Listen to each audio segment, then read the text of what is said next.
is good all the time. and all the time. God is good and that is We want to thank the good Lord once more for being here. We thank the good Lord who has protected you and me and has enabled us to be part of these Eucharistic celebrations wherever we are. And I want to assure you that today the Lord has something special for you and for me. You have many questions, and today God wants to answer some of them from the scriptures we've just heard. If you look at what is happening and what Jesus is communicating to us, it is connected to what we had last Sunday. The Lord is talking again about bread. Last Sunday we heard that Jesus fed them, 5,000 men, and they were all satisfied. And the gospel today is the continuation from where that story ended. That they were looking for him and they wanted more. So, the first reading today talks about the people of Israel led by Moses to the promised land. And in the desert, they complained. They wanted food, it was not there. They wanted water, they had nothing. They started complaining and grumbling. So Moses speaks to them. And you will see in the gospel, Jesus quoting these incidents. Even the scribes who are questioning Jesus, they are telling him, Moses gave our fathers bread from heaven. Do something. So you see the connection, the first reading and the gospel have something in common. And in the second reading, Paul tells us to be careful with material things or material satisfaction that is not connected to our spiritual needs. For us to be able to understand the meaning of today's readings, I want us to look at three things. I will call this, the first one, I will call it pre-miracle questions. The question that you ask yourself before a miracle happens. Or what you do seeking for a miracle. The second one, I want to talk about the questions during the miracle. The miracle is happening now. What happens when it has happened? What kind of a question will I ask myself after witnessing a miracle in my life? Then the third question will be the post-miracle questions. These are the questions that you will ask yourself, or you will ask God, or some people around you, when a miracle has already happened, it has passed, and now you are there, you are questioning yourself. Let me go back to the first question.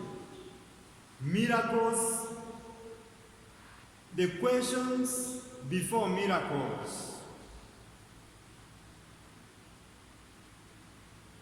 I'm sure you have ever experienced one miracle in your life. Something that God did and you did not expect it. I'm also sure that some of us are there waiting for a miracle to happen. And those who are waiting for a miracle to happen, are just in this state, pre-miracle.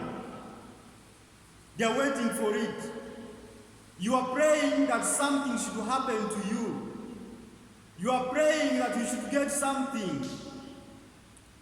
You are asking, what happens during this stage? Some people work hard to make sure that they achieve their goals, to make sure that something happens. Others pray hard. Right now, you might be praying a novena somewhere. This could be your second day or your 9th day. You are praying for something. You have your questions that are not yet answered. And you think that saying that prayer or praying the novena will help you get the answer to your questions. And so, it is a moment of working hard. In this time of pre-miracle, there is another thing that we do. We try to quest, we beg, we ask others who have experience to help us realize a miracle in our lives. You will go to someone to pray for you. You will go to someone to ask for a job. You will go to someone to connect you somewhere so that something begin to happen in your life. I want to connect this part, the pre-miracle part or questions, to the lives of the people of Israel. These people of Israel that we heard about in our first reading were in Egypt. They were slaves there. They were tortured and mistreated under the king of Egypt. And they had their questions, they prayed, God answered them and led them out of the land of Egypt. Now they are in the desert. They are moving to the promised land. But they still have other questions. At this time, more questions arise. The question they have now is the question of food. We have nothing to eat. We are suffering here in the desert. It would be better for us even to die in Egypt. They turn against Moses and they begin to attack him seriously to provide food for them. So their problem was food and drink. God answers their prayer. He provides for them bread, meat, and water in the desert. At this time, a miracle has taken place. What they were asking for, they now have it. If you look at yourself, this also touches you somewhere. You are in need. You have many questions. You want God to intervene in your life. You know what you need.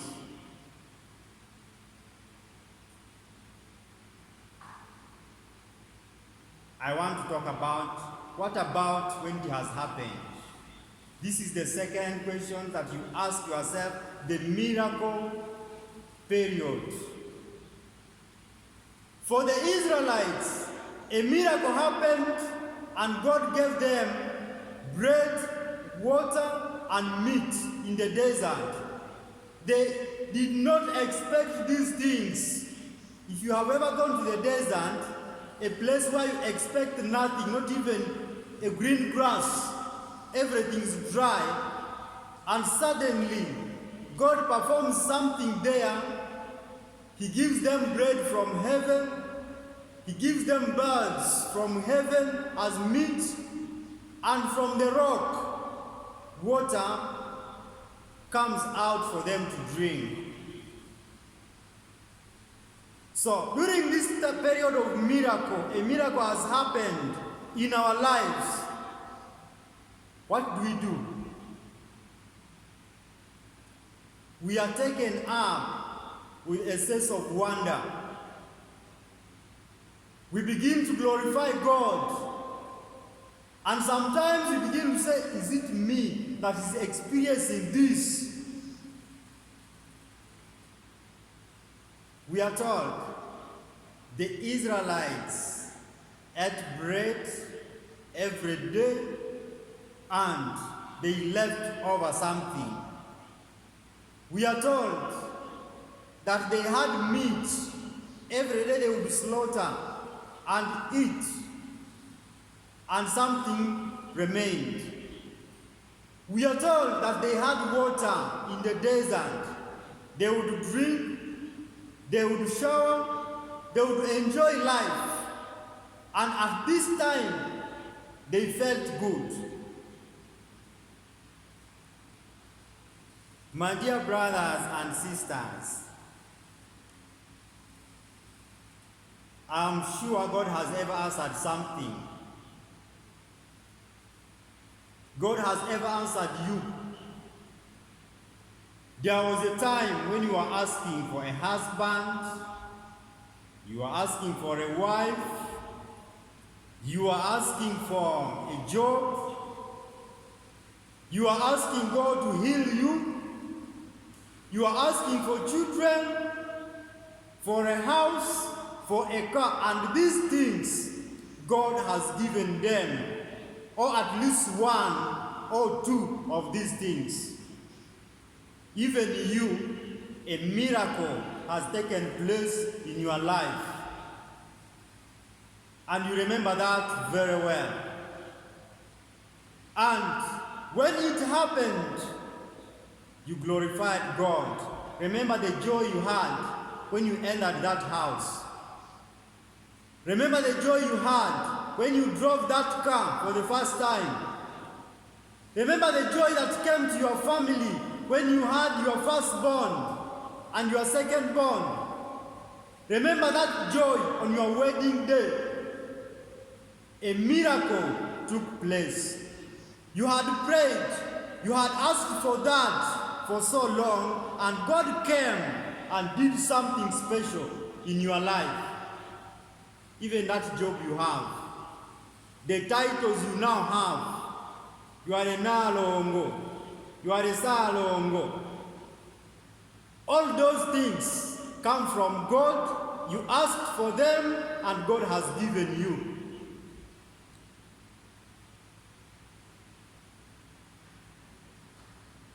There is something that happens after that.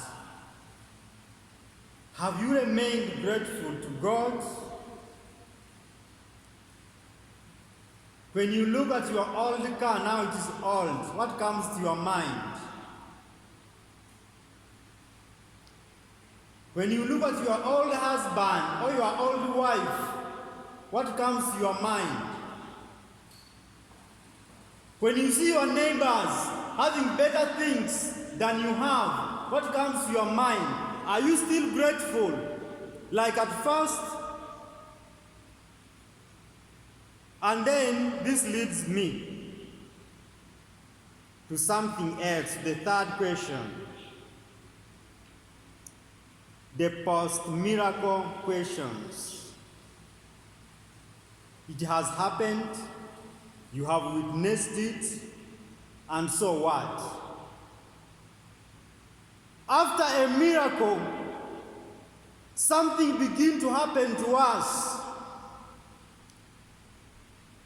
Our focus is no longer God. We begin to think it was our own efforts that made for us that if I was not a hardworking man or woman, I wouldn't have constructed my house. You begin to think, if I was not having this degree, this qualification, I wouldn't have gotten that job. You are no longer talking about God. This time the center is on you and your job. And you begin to brag around telling people of your success, and you are not mentioning anything about the miracle worker, the one who led you into that. After a miracle had happened, and maybe some things are not moving on well, you begin even to question God, is it you who gave me this man, this drunkard, very broke, who can no longer manage to take care of me? Is it you, God? You begin to see the gifts of God as if they are crosses. You begin to call your husband a cross. You begin to call your wife a cross. You begin to call your children a burden. And everything is different at this time. You have forgotten the praises, the thanksgiving that you had on that day when a miracle happened. Let us look at the Israelites. They were like that. They forgot so quickly the things that the Lord had done for them. And they began to grumble. They told Moses, "Why did you bring us into the desert to die here?" They reminded him of the good things that were there. They ate well, they changed meat. Today they would eat chicken, tomorrow they would eat fish, the other one they would eat something. And at this time they are eating only one type of food. Very embarrassing. They began to grumble. Don't be surprised that in your life today, and as I speak now, you might also be grumbling. What you have is no longer sufficient.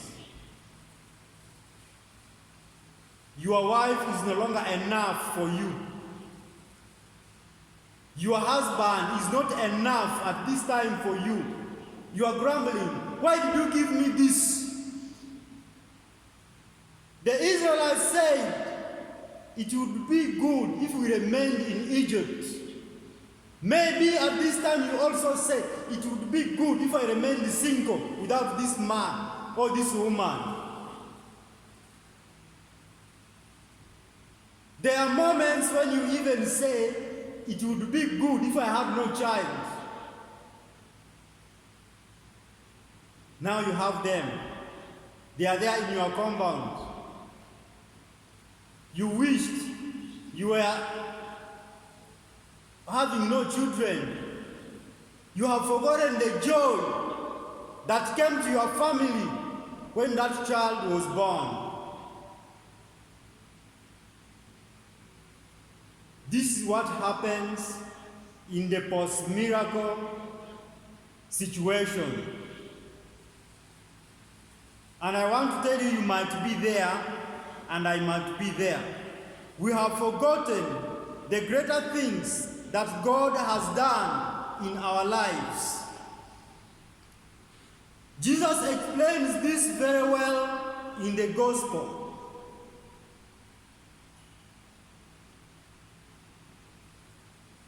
They wanted bread. They looked for him, and they questioned him. And Jesus, looking at them, he knew again they are asking for bread. And they asked him this question, "Do more so that we believe in you." What are you to show us so that we believe that you come from heaven? And Jesus, looking at them, he knew they were asking again for bread. And Jesus says, even if I give you bread now, after eating this bread, you will still not be satisfied.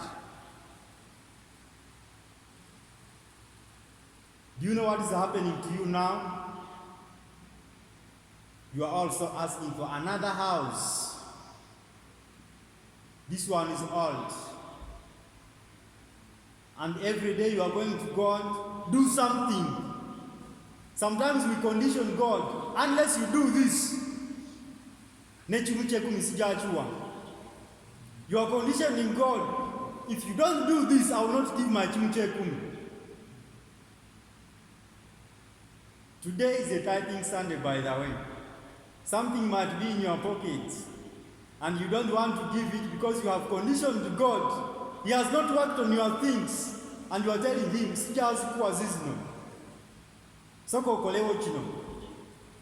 is what happened to the scribes and Pharisees who came to Jesus.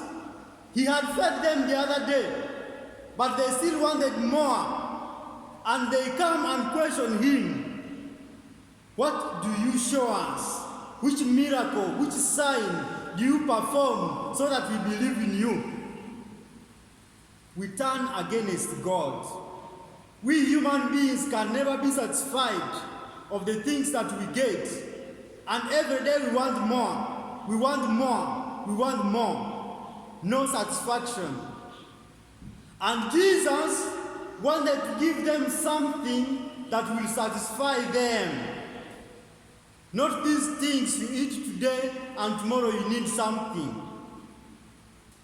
Then they quoted for him, Moses gave our great-grandfathers bread in the desert. That's why we believe in him. You also say you are from God. Show us a sign. And Jesus corrected them and said, it was not Moses who gave you bread from heaven.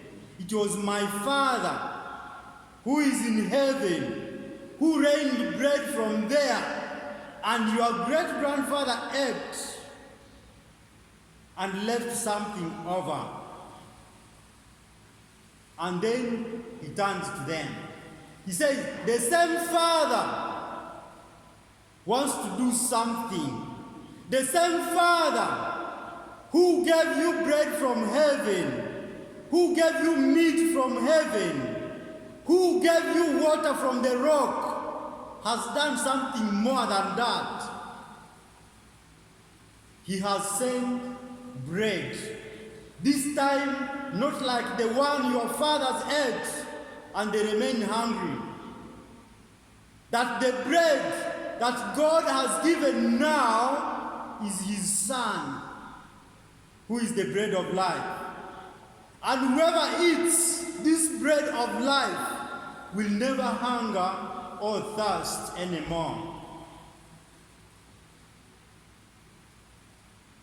They looked at him. Some of them misunderstood him. Are we going to eat you? Do we eat people? But his point was there, that even if I give you another type of meat and you eat it now, even if I give you another type of bread and you eat it now, you will still hunger for more. But when you get this bread that God has finally given in his Son, the Son of Man, you will never hunger or thirst anymore. And they told him, then give us that bread, as if they were mocking him. Amen? Amen. You might be doing the same as the scribes did.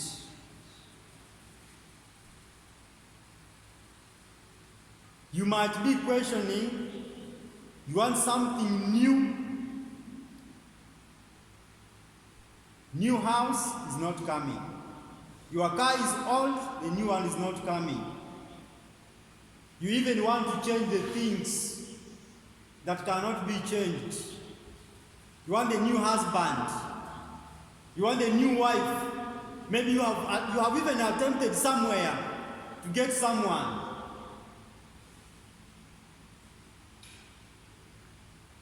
I want you to look at yourself, because the Lord is communicating something to you, and something special. Sometimes we can be tired of the things that God has done for us, and we just need something new. What are you tired of at this time? If you are there in the family, I want you to look at each other. Maybe you are seated there in your sitting room, you are listening to me. I want you to look at each other, because God is communicating. Look at your wife, look at your husband. Are you still seeing something that you used to see when the miracle took place? Are you still seeing that person as a miracle even today? Look at your children. Maybe one of them is a drunkard. One of them does not listen to you. Are you still seeing that child as a gift? Or you are saying this one is wasted? Maybe you are even saying the womb that never gave birth are better than mine. You are cursing the child. Listen to yourself. That job you have, God has given it to you. Do you know what is happening around you? It has become a problem, the job. Because whenever they recruit someone who has more qualifications than you malice that person. Look at where you are going, even with the witch doctors, to sustain you in the job that God gave you. Now where is God? And to do harm to anyone you see can compete with you. Remember the miracle time. You got that job without going to the witch doctors. Now to sustain it, you think the witches will help you to sustain the job. You are malicing them for nothing. What does the Lord want to communicate to you and me today? That a miracle is an external sign of the spiritual things that God is about to do for you. When God gives you food, when God grants you healing, when God gives you a husband, when God gives you a house, when God gives you something better, He's doing that as something that is going to lead you to another one. Actually, this is like a doorway. It's opening for you the blessings. And if for you, you remain on that house, and time comes, you begin to worship that house, and time comes, you can no longer see the hand of God in what God has done, you are missing the point. You are going to prevent yourself from getting the things that house was preparing. That house, that wife, that husband, those children are preparing you for something great. And so the Lord is saying, miracles, material miracles, or physical miracles should draw us closer to God. When God has healed you physically, His intention is not just physical healing. He's drawing closer to your spirit, drawing closer to your spiritual life, so that He also heals you spiritually. But He has started with a physical one. Anything material that you have, never remain on that. The Lord is actually asking us to transcend these things, that we should not remain at the same level of miracles, and then we relapse, and then we begin to look for more that we cannot even see anywhere. Today, as you listen to me, the Lord is preparing you for something greater. He's saying your satisfaction will be in Jesus, the bread of life. But this bread that you eat today is very symbolic. That if He can offer you some little satisfaction in the body, the one who gave you that bread, who today has called Himself bread of life, He gives total satisfaction. And He wants to do it in your family. He wants to do it in that place of work. He wants to do it in your relationships. He wants to do something to renew you today. And so, the Lord is again saying we should stop grumbling. We should stop complaining. Remember that first time of miracle when it took place, and remain grateful for the things the Lord has done for you. I want us to pray. What are you asking God to do after hearing these words? I want you to evaluate your life as a Christian.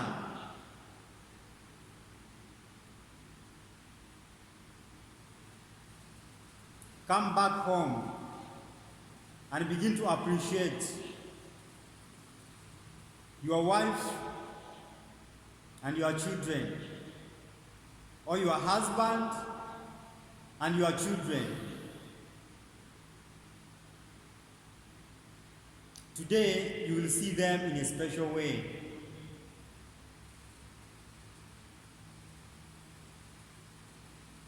One time, I went to the village and I found one of my neighbors. And the woman was saying, "This man has become a problem to me." And I said, "What's the problem?" And she told me, "When I got this man, he did not have a stomach the way he is. He was very flat, and I liked that. But this time, I don't want him anymore because of this stomach." And then I said, "But you have fed him well. You are the one cooking food. You are the one doing all these things. Why can't he be happy that he's healthy?" He said, "I want to divorce. I cannot bear this." I said, "Tell me more. Is it just the stomach or something more?" He smiled. That might be your problem. The flatness has gone. You are looking for those who are flat. It can be happening now, right now. Even maybe your wife is no longer that one you met. You have fed her well. She's looking nice. You don't want that niceness. It is chasing you from home. I want to tell you that the Lord is communicating to you today. And as you look at her,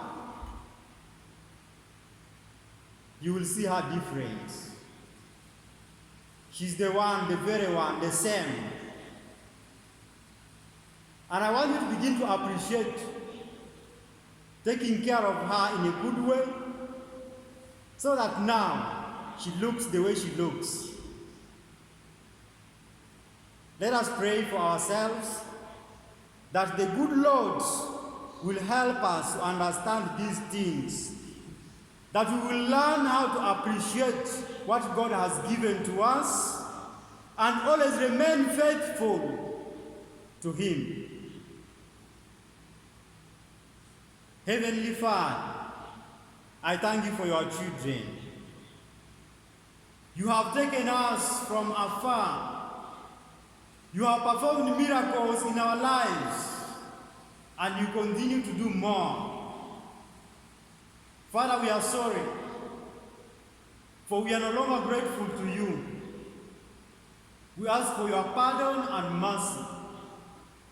And we pray that you will heal us from the doubts we are having, from the many questions we are asking you that were not even necessary. Now we know that you have given us your Son, Jesus Christ, as the bread of life, the one who has come to set us free and to help us even to enjoy the kingdom of heaven. This is our prayer through Christ our Lord. Amen. Amen. Let us rise.